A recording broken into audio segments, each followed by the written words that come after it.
Hello everyone, welcome to my channel study and sleep. This is Himani और आज हम बात करेंगे फंडामेंटल राइट्स की। तो हम देखते हैं फंडामेंटल राइट्स में कौन कौन से राइट में हमने क्लब कर रखा है। टोटल हमने फंडामेंटल राइट्स को 6 राइट्स में क्लब कर रखा है। राइट टू इक्वालिटी जो 14 से लेके 18 आर्टिकल तक है। इस पे मैंने वीडियो पहले ही बना दिया, आप देख सकते हैं। मैंने डिस्क्रिप्शन बॉक्स में भी लिंक दे दिया और आई बटन में भी लिंक है। और उसके बाद अब है हमारा राइट टू फ्रीडम जो है आर्टिकल 19 से 22 में, वो हम आज देखेंगे। फिर हमारा right against exploitation, right to freedom of religion, cultural and educational rights, right to constitutional remedies, इस पर भी मैं वीडियो लेकर आऊंगी। अभी आज हम देख लेते हैं right to freedom. Right to freedom में आपको आर्टिकल 19 से आर्टिकल 22 तक मिलेगा। तो आर्टिकल 19 क्या है? आर्टिकल 19 आपको 6 डेमोक्रेटिक राइट देता है। डेमोक्रेटिक राइट किसको मिलते हैं? सिटीजन्स को। मतलब ऐसा नहीं है कि कोई भी आकर ये सारे अवेल कर सकता है। तो इसको हम कैसे पढ़ते हैं? आर्टिकल 19 क्लॉज 1, यहाँ पे इसको कैसे पढ़ेंगे? 19(1)(a) इसको पढ़ेंगे हम। Article 19 clause 1 sub clause A, it guarantees to all citizens freedom of speech and expression. ये स्पीच एंड एक्सप्रेशन का फ्रीडम देता है। तो स्पीच एंड एक्सप्रेशन मतलब आप कुछ भी बोल सकते हो, कुछ भी आप एक्सप्रेस करने के लिए यहाँ पे आपको कोई मनाही नहीं है। इससे बहुत सारे ना इन्फर्ड राइट्स निकले हुए हैं, मतलब इससे डिराइव्ड राइट्स बहुत सारे निकले हुए हैं। तो डिराइव्ड राइट्स का क्या मतलब है? जैसे right to information. Right to information कैसे एक डिराइव्ड राइट है? अगर आपको कुछ बोलना है या आपको अपने आप को एक्सप्रेस करना है तो आपको इन्फॉर्मेशन होनी चाहिए। इसी के लिए आरटीआई एक्ट आया था 2005 में, ताकि आपको पता तो चले आपको बोलना क्या है। इन्फॉर्मेशन होनी चाहिए आपके पास। और फिर उसके बाद है कि आपके पास concept of freedom of press भी आया कि आप स्पीच एंड एक्सप्रेशन दे सकते हो, आप अपने ओपिनियन के लिए वोकल हो सकते हो और आप दूसरे के लिए भी बोल सकते हो। जैसे फ्रीडम ऑफ प्रेस में क्या होता है, हम दूसरे के लिए भी बात करते हैं, तो वो भी आप कर सकते हो फ्रीडम ऑफ प्रेस में। फिर राइट टू पॉलिटिकल डिसेंट, ये क्या है?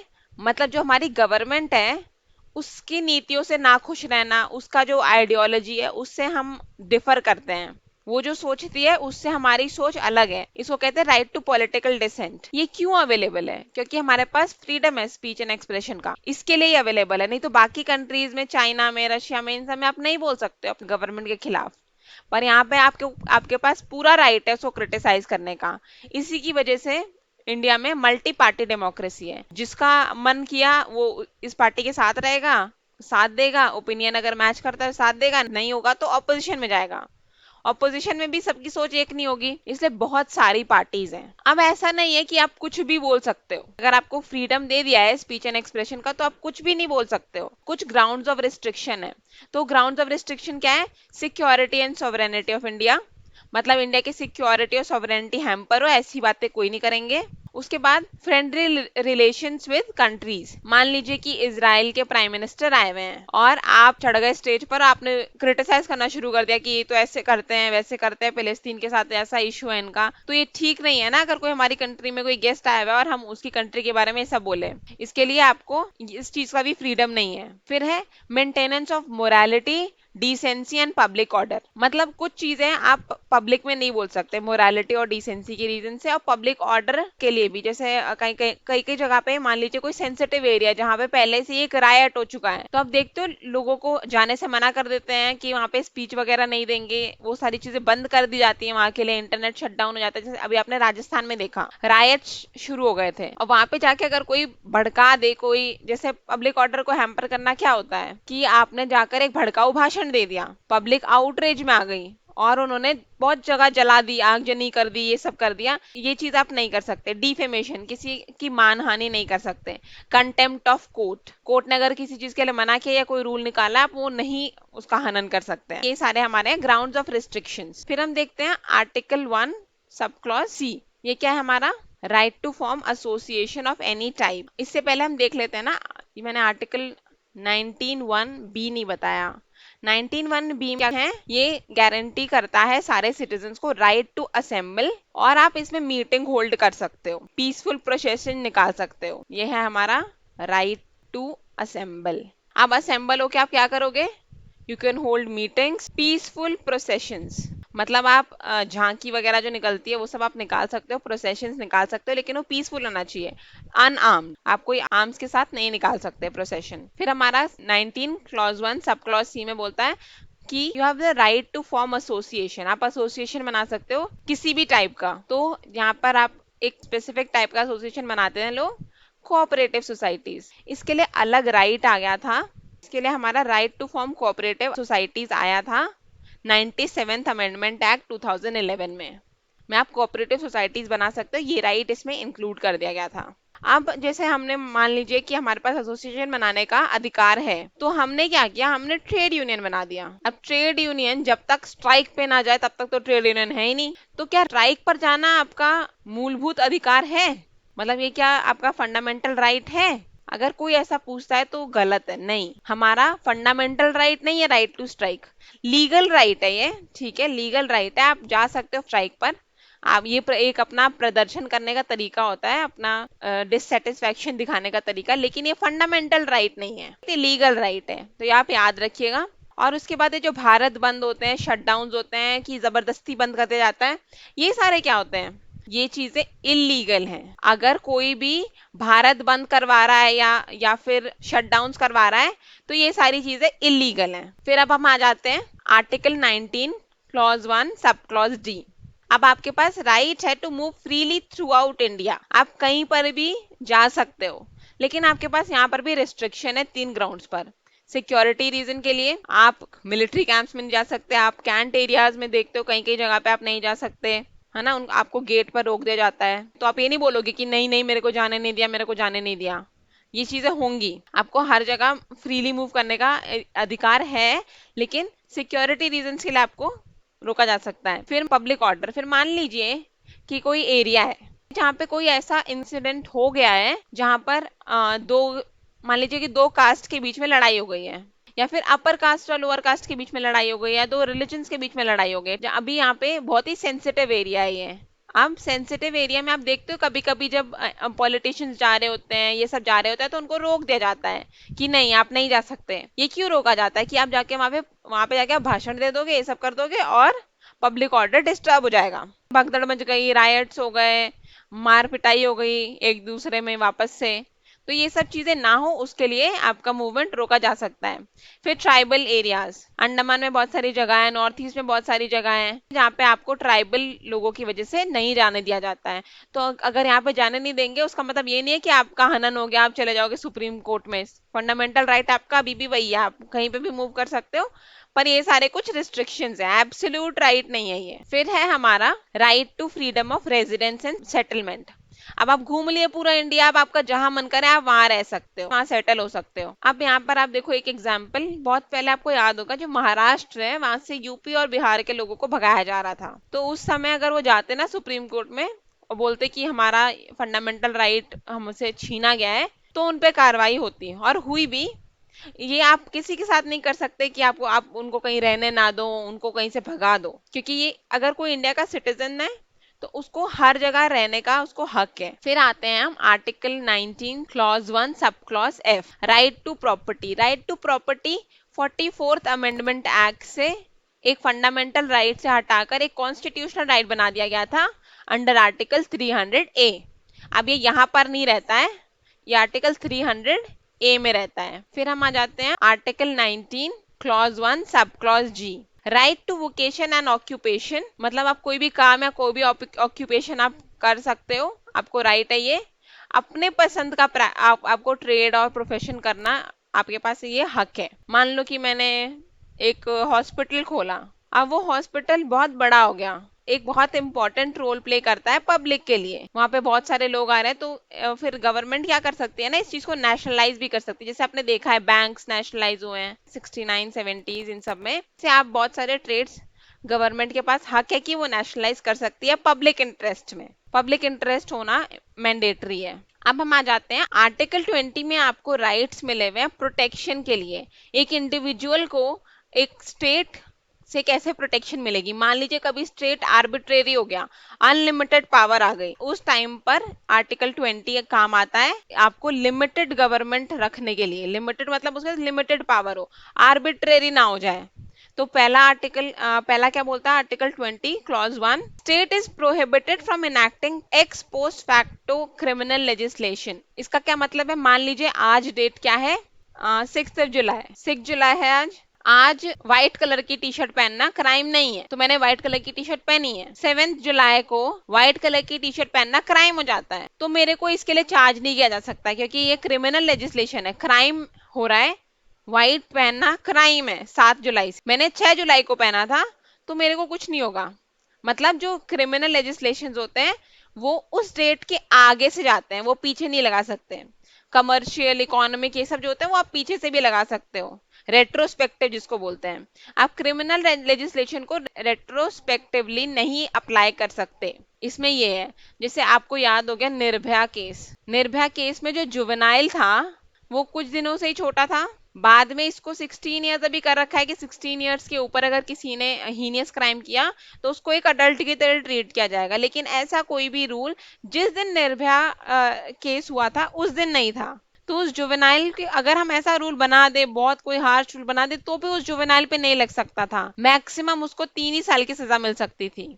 तो जो जेएस वर्मा कमेटी बनी थी, जस्टिस जेएस वर्मा कमेटी, उन्होंने यही बताया था कि अगर हम कोई भी बना दे रूल तो इस पे नहीं लग सकता। जो आउटरीच था हमारी कंट्री में इस जुवेनाइल के खिलाफ, उसका कोई फायदा नहीं था, क्योंकि आर्टिकल 20 में ये बोला गया है कि स्टेट कभी भी रेट्रोस्पेक्टिव तरीके से क्रिमिनल लेजिस्लेशन नहीं अप्लाई कर सकता, इसलिए उसको उसको वो छूट भी गया 3 साल में। अब भले ही बन गया है हमारा लॉ कि 16 ईयर्स की अगर वो ऊपर है और हीनियस क्राइम करता है तो उसको अडल्ट की तरह ट्राई किया जाएगा, पर वो पहले नहीं था। फिर हम आते हैं article 20 clause 2, double जेपार्डी।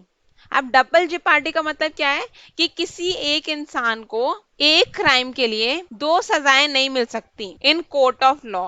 Court of law में 2 सजा नहीं मिल सकती। मान लीजिए कि किसी को कोई ऑफिसर है, उसको चार्ज करा किसी ग्राउंड पर, जैसे आप ठीक है उसने आप इंफॉर्मेशन लीक करी तो उसको सेडिशन के ग्राउंड पर, इन सब के ग्राउंड पर इन लोगों ने चार्ज, तो उनको उसको डिपार्टमेंट से तो रिजाइन करना ही पड़ेगा, डिपार्टमेंट तो उसको सस्पेंड करेगा, उस पर कार्रवाई करेगा, सब कुछ होगा, और कोर्ट भी करेगा, कोर्ट भी उसको सजा देगा, पनिशमेंट देगा। तो ये डबल जेपार्डी नहीं है। ये क्या है, ये क्योंकि डिपार्टमेंट कोई कोर्ट ऑफ लॉ नहीं है, डिपार्टमेंट अपना अलग काम करेगा, सोसाइटी अलग करेगी, जो लोग अपने देश के साथ गद्दारी करते हैं उनको, उनके परिवार को भी लोग बॉयकॉट कर देते हैं, तो ये सारी चीजें जो होती हैं वो डिफरेंट है। डबल जेपार्डी सिर्फ हम कोर्ट ऑफ लॉ के लिए देखेंगे, मतलब एक जो कोर्ट है एक गुनाह के लिए 2 सजाएं नहीं दे सकता है, इसका ये मतलब है। फिर अब हम आते हैं आर्टिकल 20 क्लॉज 3 पर।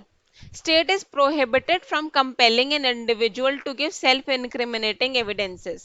सेल्फ इंक्रिमिनेटिंग का मतलब क्या होता है, अपने आप को गुनहगार साबित करने वाले तत्व, एविडेंसेस, स्टेट आपको नहीं कंपेल कर सकता है देने के लिए। जैसे मार पीट के 3rd डिग्री देकर टॉर्चर करके उनसे लिखवा लेते हैं ना स्टेटमेंट, तो वो स्टेटमेंट जो लिखवाते हैं पुलिस स्टेशन में वो वैलिड नहीं होती है, और वो वहां जाके मुकर भी जाता है, नहीं नहीं हम मुझे तो मारा गया था, पीटा गया था, इसलिए मैंने दे दी ये स्टेटमेंट, तो ये नहीं हो सकता है। तो एक केस हुआ था जिसमें एक इंसान ने आप बोला था एक पॉलिटिशियन को कि ये मेरे फादर हैं, तो वो जो पॉलिटिशियन था वो मान नहीं रहा था, उसने बोला नहीं नहीं मैं, ये मेरा कोई बेटा बेटा नहीं है। उसके बाद तो उन्होंने बोला कि ठीक है तो डीएनए टेस्ट करा लेते हैं, तो डीएनए टेस्ट, तो फिर है ना उसने बोला ठीक है मैं बताता हूँ। तो उसने बोला, मैं, मेरे लॉयर ने बोला कि मेरे को कोई कंपेल नहीं कर सकता सेल्फ इनक्रिमिनेटिंग एविडेंसेस देने के लिए, मतलब जिससे मैं खुद गुनहगार साबित हो जाऊं। लेकिन यहाँ पर क्या हुआ कि इस पॉलिटिशियन का आर्टिकल 20 क्लॉज 3 को पीछे रखा गया, क्योंकि जिस इंसान ने केस किया था कि उसके फादर के लिए, तो उसका आर्टिकल 21 का हनन हो रहा था ना, राइट टू लाइफ, उसके पास फादर नहीं था। फादर अगर नहीं होगा तो वो एक अलग ही लेवल का टॉर्चर हो जाता है सोसाइटी में, तो उसका आर्टिकल 21 बचाने के लिए आर्टिकल 20 को थोड़ा सा कुर्बान करना पड़े, तो ठीक है कोई बात नहीं है। फिर हम आ जाते हैं article 21, right to life. Right to life क्या है, no person shall be deprived of his life and liberty except under procedures establish by law. जो प्रोसीजर्स एस्टैब्लिश किए गए हैं लॉ से, उसी में आप लाइफ और लिबर्टी ले सकते हो। ऐसा नहीं है कि कोई किसी ने क्राइम कर दिया उसके बाद भी वो उसकी लाइफ और लिबर्टी हम नहीं लेंगे, जेल में डालते हैं या फिर हैंग भी करते हैं, लाइफ भी ले रहे हैं लिबर्टी भी ले रहे हैं, तो ये हो सकता है, लेकिन प्रोसीजर एस्टैब्लिश्ड बाय लॉ से। ये इसको हम आर्टिकल 21 यानी कि राइट टू लाइफ को बोलते हैं कि बैकबोन है, पार्ट 3 का बैकबोन। सारे जो चीजें हैं, फंडामेंटल राइट्स, डीपीएसपी, ये सब कुछ राइट टू लाइफ को स्ट्रेंथन करने के लिए बनाया गया है, एक इंसान की जिंदगी अच्छी करने के लिए बनाया गया है। तो यहाँ पे बहुत सारे इन्फर्ड राइट्स हैं, सबसे ज्यादा मतलब इससे डिराइव्ड राइट सबसे ज्यादा निकाले गए हैं। ये मैंने कुछ लिखे हुए हैं। जैसे राइट टू प्राइवेसी, आधार का केस आया था, आधार में बोला गया था कि राइट टू प्राइवेसी है। राइट टू रेप्यूटेशन, डिफेमेशन में किसी इंसान की रेपुटेशन को टार्निश करना भी एक गुनाह है, क्योंकि उसको डिग्निफाइड लिविंग चाहिए। डिग्निफाइड लिविंग भी राइट टू लाइफ में आती है। तो डिग्निफाइड लिविंग के लिए रेपुटेशन भी चाहिए। राइट टू शेल्टर, एक अच्छा जीवन गुजारने के लिए आपको सर पे छत होनी चाहिए। राइट टू लाइवलीहुड, सबको कमाने का हक होना चाहिए। राइट टू स्लीप, एक अच्छी स्लीप का भी हक सबको है। आप कहीं भी जाके गाना नहीं बजा सकते, 10 बजे के बाद गाना बजाना, ये शोरगुल करना, ये सब मना है। Right to speedy and fair trial, जल्दी आपको ट्रायल मिले और जल्दी आपका केस सॉल्व हो और फेयर तरीके से हो। ये सारे आपके राइट टू लाइफ में इंक्लूडेड है। आप पढ़ सकते हो, बुक में बहुत सारे दिए। तो हम अब आते हैं प्रोसीजर एस्टैब्लिश्ड बाय लॉ क्या होता है, और उसी के खिलाफ हम पढ़ेंगे कि ड्यू प्रोसेस ऑफ लॉ क्या होता है। सो प्रोसीजर एस्टैब्लिश्ड बाय लॉ ना, ये थोड़ा सा पुराना हो गया। अब जो जुडिशरी यूज करती है वो due process of law use करती है। ये 1978 जब मेनका गांधी केस हुआ था तब से ये बात हो गई थी। तो प्रोसीजर एस्टैब्लिश बाय लॉ में क्या होता है कि मान लो किसी इंसान ने कोई क्राइम किया और एग्जीक्यूटिव ने उसे अरेस्ट कर लिया है, तो और उसका तो कोर्ट आ गया उसके बीच में, तो वो पूछेगा कि क्या कोई लॉ था, तो बोल देगा हाँ था। तो लॉ कंपिटेंट बॉडी ने पास किया था, यानी लेजिस्लेचर ने पास किया था, वो बोल देगा हाँ किया था। और लेजिस्लेचर जब बना रहे थे तो सारे प्रोसीजर फॉलो हुए थे, सबने वोटिंग करी थी, प्रेसिडेंट के साइन हुए थे, ये सब हुआ था, तो बोल देगा हाँ। अगर ऐसा हुआ है तो कोई दिक्कत नहीं है। तो इसमें क्या बोला गया, इसमें माना गया कि लेजिस्लेचर गलती नहीं कर सकता। लेकिन एक केस हुआ था आईटी एक्ट के सेक्शन 66A पर, जहां पर दो लड़कियों को अरेस्ट कर लिया गया था, और सिर्फ इसलिए कि उन्होंने एक ने कमेंट कर दिया था, जब बाला साहब ठाकरे की डेथ हुई थी तो उस दिन एक दिन काम नहीं हो रहा था, महाराष्ट्र बंद था, तो उसने कमेंट कर दिया और कवर, और पुलिस ने उनको पकड़ लिया दोनों को। एक ने कमेंट किया, एक ने लाइक कर दिया था बस। तो उस टाइम पर इस सेक्शन 66A को हटाया भी गया बाद में, जब केस वगैरह हुआ तो बाद में हटाया गया। तो ये प्रोसीजर स्टैब्लिश बाय लॉ अगर फॉलो करते तो ये ठीक माना जाता, लेकिन जुडिशरी फॉलो कर रही थी ड्यू प्रोसेस ऑफ लॉ। उसमें ये 3 स्टेप होते ही हैं कि क्या कोई लॉ था, कंपिटेंट बॉडी ने पास किया कि नहीं किया, लेजिस्लेचर ने सारे प्रोसीजर फॉलो किए कि नहीं किए। लेकिन बाद में वो ये भी देखते हैं क्या लॉ फेयर था, क्या लॉ जस्ट था, जस्टिफाइड था ये लॉ बनाना। तो वो कैसे चेक करेंगे, प्रिंसिपल ऑफ नेचुरल जस्टिस से। प्रिंसिपल ऑफ नेचुरल जस्टिस में बोल देते हैं कि no man shall be punished unheard. ठीक है, ये कुछ नेचुरल तरीके जिससे आप खुद सोचोगे तो वो सही और गलत में आप डिसाइड कर सकते हो। No man shall be the जज ऑफ हिज और हर ओन केस, और authority shall act bona fide and decide without any bias. ये 3 चीजें हैं प्रिंसिपल ऑफ नेचुरल जस्टिस। बाद में इन दोनों जो लड़कियों को अरेस्ट किया गया था उनको छोड़ा गया, और उस समय जुडिशरी ने फॉलो किया था ड्यू प्रोसेस ऑफ लॉ। और जुडिशरी अभी भी due process of law he follow करती है कभी भी, क्योंकि ये ज्यादा अच्छा तरीका है। यहाँ पे आप देख रहे हो कि फेयर है या नहीं है। यहाँ पे बस अगर आपने इसमें मान लिया गया कि लेजिस्लेचर ने ठीक ही किया होगा, ठीक ही बनाया होगा, कोई दिक्कत नहीं होगी। अब हम आते हैं आर्टिकल 21A। ये जो कैपिटल ए में लिखा रहता है ना, इसका मतलब ये है कि ओरिजिनली नहीं था, बाद में ऐड कर दिया गया।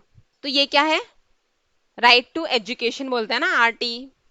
तो आरटीई इसके तहत एक्ट बनाया गया था। फंडामेंटल राइट क्या बोलता है कि state shall provide for free and compulsory education for all children in age group of 6 to 14 years. Free और कंपल्सरी एजुकेशन मिलना चाहिए। फ्री कैसे करेंगे, आरटी से फ्री कर दिया, ठीक है, राइट टू एजुकेशन से। कंपल्सरी करने के लिए बोला फंडामेंटल ड्यूटी ऐड कर दी कि सारे पेरेंट्स को अपने बच्चों को स्कूल भेजना है, ये एक फंडामेंटल ड्यूटी है। भले ही जस्टिसेबल नहीं है, लेकिन एक फंडामेंटल ड्यूटी ऐड हुई थी। ये आर्टिकल इंट्रोड्यूस हुआ था 2002 में 86 अमेंडमेंट एक्ट के साथ। अब आते हैं आर्टिकल 22 पर। अब आर्टिकल 22 जो है वो प्रोटेक्शन एक्सटेंड करती है अगर कोई पर्सन अरेस्ट हो जाता है या डिटेन हो जाता है। ये कोई राइट नहीं है कि आप अरेस्ट नहीं हो सकते हो, ये तभी प्ले में आएगा जब आप अरेस्ट हो गए या डिटेन हो गए। तो बहुत लोगों ने तो आज तक अपना आर्टिकल 22 का यूज तक नहीं किया है, आपको उसके लिए अरेस्ट होना पड़ेगा, ठीक है, तो नहीं करो तो अच्छा है। तो आर्टिकल 22 क्या करता है, आपको 3 राइट्स देता है अगर कोई इंडिविजुअल अरेस्ट हुआ है या डिटेन हुआ है। तो क्या है वो rights, no person who is arrested shall be detained in custody without informing him about his grounds of arrest. आप किस वजह से अरेस्ट हो रहे हो वो इन्फॉर्म किए बिना आपको अरेस्ट नहीं किया जाएगा। आपको अपने पसंद का वकील यानी आपके पसंद का अटॉर्नी कंसल्ट करने का राइट है, और आपको शक के बिना पर अरेस्ट नहीं किया जाएगा unless it is a preventive detention. ये प्रिवेंटिव डिटेंशन में ही सिर्फ सस्पिशन के बिना पे करते हैं। नॉर्मली आपको सस्पिशन के बिना पर, मतलब शक के बिना पर आपको अरेस्ट नहीं किया जा सकता है। और जब आप अरेस्ट होंगे तो आपका जो अरेस्ट है वो ऑफिशियल डायरी में रिकॉर्ड होना चाहिए। दूसरा पॉइंट है, the arrested person shall be produced before judicial magistrate with in 24 hours of arrest excluding the journey time. अब मान लो कि आपने आपको कहीं से जंगल से पकड़ के लाया, जंगल से निकलने में 3 दिन लग गए, तो वहां पे नहीं होगा, जर्नी टाइम को एक्सक्लूड करके जुडिशियल मजिस्ट्रेट के सामने आपको 24 आवर्स में प्रोड्यूस कर देना चाहिए। फिर हम बात करते हैं थर्ड पॉइंट की। थर्ड है हमारा कि कोई भी इंसान को आप कस्टडी में नहीं रख सकते बियॉन्ड उस पीरियड के जितना आपको जुडिशियल मजिस्ट्रेट ने बोला है, या फिर अगर आपने उसको प्रोड्यूस नहीं किया तो आप 24 आवर्स से पहले उसको छोड़ दोगे। तो ये है हमारा राइट टू फ्रीडम। आप राइट टू इक्वालिटी भी मेरे चैनल पे देख सकते हो, डिस्क्रिप्शन बॉक्स में भी लिंक है और आई बटन में मैंने लिंक दे दिया है। सो ये हो गया हमारा राइट टू फ्रीडम। तो आप ये पढ़ते रहें। Keep watching, like share and subscribe the channel. Thank you.